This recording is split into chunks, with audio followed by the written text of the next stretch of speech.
দেবগুরু বৃহস্পতি বৃষ রাশিতে অর্থাৎ মৃগশিরা নক্ষত্রে গোচর করছে, তাহলে ধনু রাশির জাতক জাতিকাদের কেমন যাবে? ওম বক্রতুণ্ডায় হুম। নমস্কার, জ্যোতিষ দর্পণ অনুষ্ঠানে আপনাদের সকলকে স্বাগত।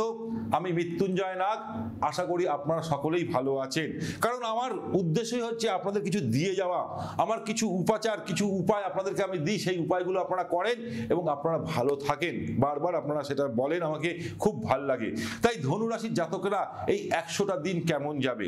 আপনার রাশির বা লগ্নের লর্ড হচ্ছে কে? দেবগুরু বৃহস্পতি, এবং চতুর্থপতির লর্ডও হচ্ছে দেবগুরু বৃহস্পতি। কোথায় বিরাজ করছে? ষষ্ঠে গোচর করছে বৃষ রাশিতে। যারা কর্মক্ষেত্রের সাথে যুক্ত তাদের কর্মে কিন্তু উন্নতি দেখাচ্ছে। যারা খেলাধুলার সাথে যুক্ত তাদেরও কিন্তু বিশাল উন্নতি দেখাচ্ছে। আবার যারা কোনো প্রজেক্ট, ধরুন বড় বড় প্রজেক্ট, কোনো কোম্পানির একটা প্রজেক্ট নিয়েছে, সেই কোম্পানির প্রজেক্ট মানে রেডি করছে বা যাই হোক যারা করছে, তাদের সাথে যারা যুক্ত তাদেরও জীবনে উন্নতি দেখাচ্ছে।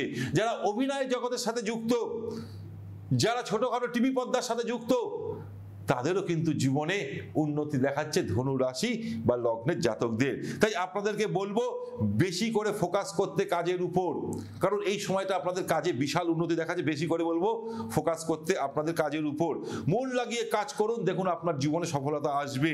তার সাথে সাথে শরীরের প্রতি একটু নজর নেবেন বিশেষ করে, কারণ লগ্নপতি ষষ্ঠে চলে গেছে। তাই আপনাদেরকে অতি অবশ্যই বলবো খাওয়া দাওয়ার প্রতি বিশেষ করে টাইম টু টাইম করবেন, না হলে কিন্তু প্রবলেম দেখা দিতে পারে। যদি অসুবিধা হয় তাহলে ডাক্তারি পরামর্শ নেবেন। এছাড়া বলবো শত্রুকে কখনো হালকাভাবে নেবেন না। শত্রুর সাথে আপনি কোনো আন্ডারস্ট্যান্ডিং করতে যেয়েন না, তাহলে কিন্তু আপনার প্রবলেম হয়ে যাবে। শত্রু থেকে একটু দূরে থাকুন, এবং আপনার নিজের লোক যারা আছেন তারাই কিন্তু আপনার শত্রু হয়ে যাবে, তাদের থেকেও একটু দূরে থাকুন, এতে আপনার ক্ষেত্রে ভালো। একটা সরল উপায় আপনাদেরকে বলবো, বিশেষ করে এই উপায়টা করুন, এই 100 দিনের মধ্যে বিশাল উপকার পাবেন।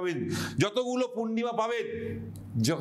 পূর্ণিমা পাবেন সেই দিনগুলোতে অতি অবশ্যই কোনো গরিব মানুষকে একটু চাল, ডাল, তেল, নুন, মুড়ি, যা যা সামগ্রিক লাগে সেগুলো যদি একটু আপনার সামর্থ্য অনুযায়ী দিতে পারেন, তাহলে আপনার জীবনে বিশাল উন্নতি দেখাচ্ছে। বিশাল উন্নতি দেখাচ্ছে দেবগুরু বৃহস্পতির কৃপায়। আজকে অনুষ্ঠান এখানে শেষ করো। যারা আমার নতুন শ্রোতা তাদেরকে বলবো চ্যানেলটাকে সাবস্ক্রাইব করুন, বেল আইকন প্রেস করুন, তার সাথে সাথে আপনার বন্ধু বান্ধব, আত্মীয় স্বজনকেও শেয়ার করুন। ভালো থাকুন, সুখে থাকুন, আনন্দ থাকুন। নমস্কার।